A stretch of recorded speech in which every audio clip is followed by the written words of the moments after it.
আজিলৈকে মোৰ দৰমহাটো মুকলি হোৱা নাই গতিকে চৰকাৰখনৰ আৰ্থিক যিটো কথা কৈ থাকে যে ওপৰৰ দিশত 5 নম্বৰলৈ লৈ যাব তাৰপিছত বিভিন্ন ক্ষেত্ৰত আমি মানে স্বাৱলম্বী এতিয়া যোৱাকালি দৈনিক অসমত বাতৰি পঢ়িছোঁ GST কালেকশ্যন একেবাৰে বেয়া GSTটো কেতিয়া আহে যে বজাৰত সামগ্ৰী কিনে অৰ্থাৎ আমাৰ অসমৰ ৰাইজৰ আৰ্থিক অৱস্থাটো বেয়া 10 নং কাজিৰঙা লোকসভা সমষ্টিৰ চুকে কোণে নিৰ্বাচনী প্ৰচাৰ তীব্ৰতৰ কৰি তুলিছে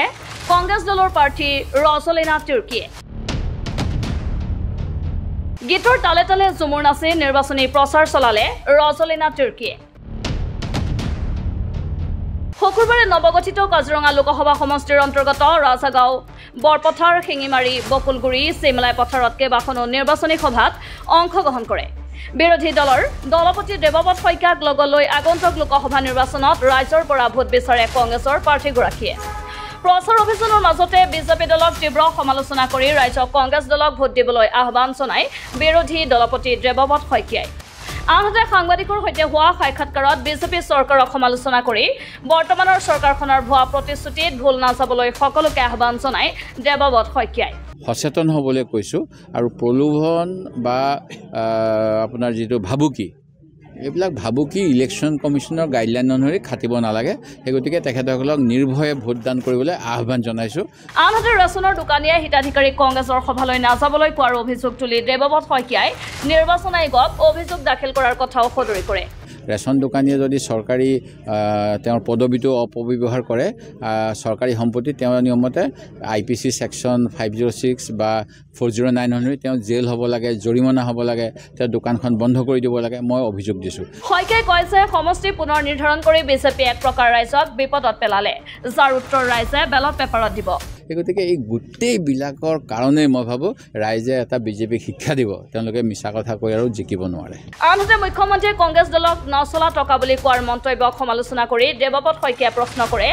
মোদীৰ 2000 টকীয়া নোটখন কিমান দিন চলিল পুৰণা টকাটো মোৰ মুখৰ আগত দেখি আছোঁ এতিয়া আমাৰ দিনৰ 5 টকীয়া 10 টকীয়া 10 পইচা চব চলি আছে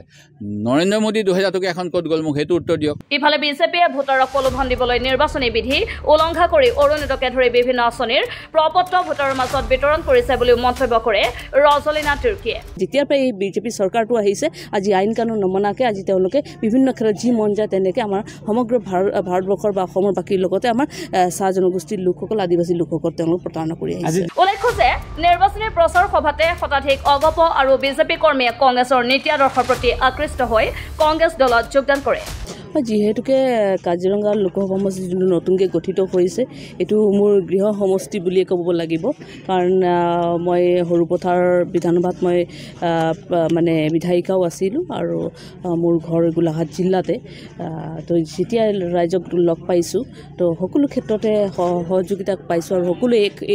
এইষাৰে কথা কৈছে যে আমাক আৰু এই বৰ্তমান বিজেপি চৰকাৰ নালাগে আমাক ইয়াৰ পৰা ৰক্ষণাবেক্ষণা দিব লাগে বিভিন্ন মূল্যবৃদ্ধি হওক বা নিবনুৱা সমস্যা হওক বা জাতি মাটিৰ কথাই হওক বা বিভিন্ন কথাতে আমি যাতে এটা শান্তি সম্প্ৰীতিৰ পৰিৱেশ পাওঁ আৰু গণতন্ত্ৰ ৰক্ষাৰ কাৰণে আমি আপোনালোকৰ যি হাতৰ চিনত আপোনাক আমি আগুৱাই লৈ যাব বিচাৰোঁ আৰু বিদ্যুৎ ঐক্য মঞ্চই যি ধৰণে আমাক সমৰ্থন জনাইছে সকলো ক্ষেত্ৰতে আমি ভাল সঁহাৰি পাইছোঁ সকলোৰে আশীৰ্বাদ পাইছোঁ নিশ্চয় আজি যি ধৰণে তেওঁলোকে আজি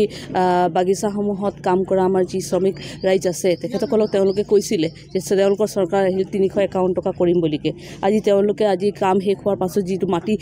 ভেটি পাব লাগে সেইটো দিম বুলি কৈছিলে বা বিভিন্ন চাকৰি বাকৰিৰ কথাও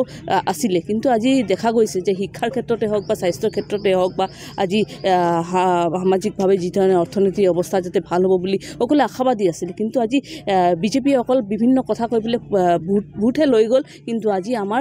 চাহ শ্ৰমিকৰ কাৰণে কোনো চিন্তা চৰ্চা নকৰিলে আজি জনজাতিকৰণৰ কথাও এটা মূল ইছ্যু আছে সেই জনজাতিকৰণো কিন্তু আজি দিয়া নাই সেইকাৰণে সকলো ৰাইজে ক্ষোভিত হৈছে আৰু কৈছে যে আগতে যি ধৰণে আমি হাতৰ লগত আছিলোঁ কংগ্ৰেছৰ লগত আছোঁ সেই কংগ্ৰেছে আমাক যিখিনি ন্যায়িকভাৱে আজি যোনটো আমাৰ বাগিচা অঞ্চলত যিমান আমাৰ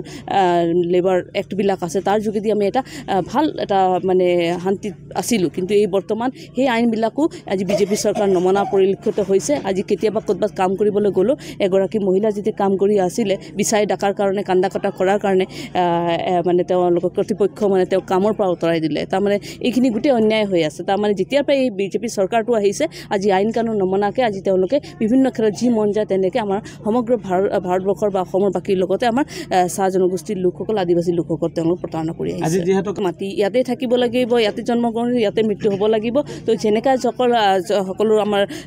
মানে কলা সংস্কৃতি আছে বা পৰম্পৰাগত যিখিনি আছে সকলোতে আমি সকলোৱে অংশীদাৰ আজি বিভিন্ন জাতি জনগোষ্ঠী বিভিন্ন ধৰ্মাৱলম্বী লোক আছোঁ সকলোৰে উৎসৱটো আমি ইজনে সিজনক সন্মান কৰি একেলগে মানি থকাটোহে আমাৰ দায়িত্ব আৰু কৰ্তব্য সেইটো চলি আহিছিলে কিন্তু এতিয়া বৰ্তমান বিজেপিৰ পৰা হোৱাৰ পৰা এইটো যিটো ভেদাভেদ হৈছে বা মানুহ ভাগ ভাগ হৈছে এইটো সকলোৱে মনত এটা দুখ পাইছে যে এইটো এনেকুৱা হোৱাৰ কাৰণে আমাক ভাল লগা নাই আমি সকলোৱে মিলিজুলি থাকিব বিচাৰিছোঁ সেইকাৰণে খুব ভালকৈ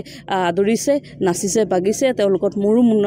নাচিবলৈ মন গৈছে সেইকাৰণে নাচিছে কছৰ পৰা খাইৰুল ইছলামৰ ৰিপৰ্ট MV Live